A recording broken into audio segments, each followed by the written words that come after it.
എന്തോ കിലുങ്ങുന്നുണ്ട്. ഇങ്ങനെ നിൽക്കുന്നോണ്ടായിരിക്കും. ഇരിക്ക.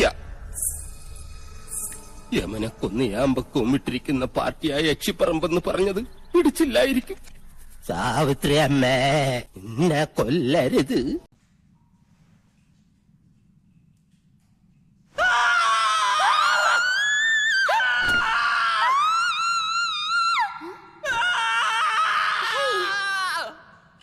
ഞാൻ സാവിത്രിയല്ല, തുളസിയാ. അതിനിടയ്ക്ക് പേരും മാറ്റിയോ? മാധവേട്ടനില്ലേ?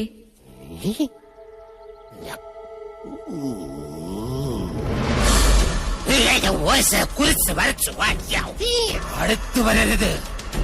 അടുത്തു വന്നാൽ പേടിച്ച് മൂത്രമൊഴിച്ചു കളയും ഞാൻ. മാധവേട്ടൻ എവിടെ? മാധവേട്ടൻ എവിടെ? മാധവേട്ടനോ? എന്നെ കൊണ്ടൊന്നും പറയിപ്പിക്കരുത്. തലയ്ക്ക് വെളിവില്ലാത്ത 3-4 നമ്പൂരി ചെക്കന്മാരെ പിടിച്ച് അടുപ്പിന് ചുറ്റും ഇരുത്തിയിട്ട് സ്വാഹ സ്വാഹ എന്ന് പറഞ്ഞ് കുറച്ച് എണ്ണയും കോരി ഒഴിച്ചാൽ ഒരു യക്ഷിയെ തിളക്കാൻ പറ്റില്ല. യക്ഷിയെ തിളക്കണമെങ്കിൽ ഏഷ്യാനെറ്റിലെ കടമറ്റത്ത് കത്തനാർ തന്നെ വരണം. അത് നിനക്ക് എങ്ങനെ അറിയാം? ഞാൻ കത്തനാർ സീരിയലിൽ കണ്ടിട്ടുണ്ട്. അതിലാണെങ്കിൽ ഒരു കൊച്ചു കിണറ്റിൽ വീണ് ചത്തപ്പോ കത്തനാർ ഇങ്ങനെ വടിയെടുത്ത് ഇങ്ങനെ കാണിച്ചോളൂ. ആ കൊച്ചു ജീവനോടെ കയറി വന്നു. അത് ഏഴില്ലാതെ. നിർത്ത.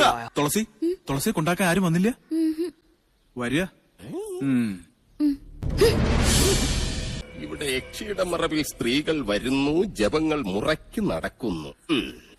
അങ്ങനെ ചിന്തിക്കാൻ പോലും പാടില്ല. എനിക്ക് കിടന്നാൽ ഉറക്കം. എന്താ? ദേവിടെയുണ്ട്.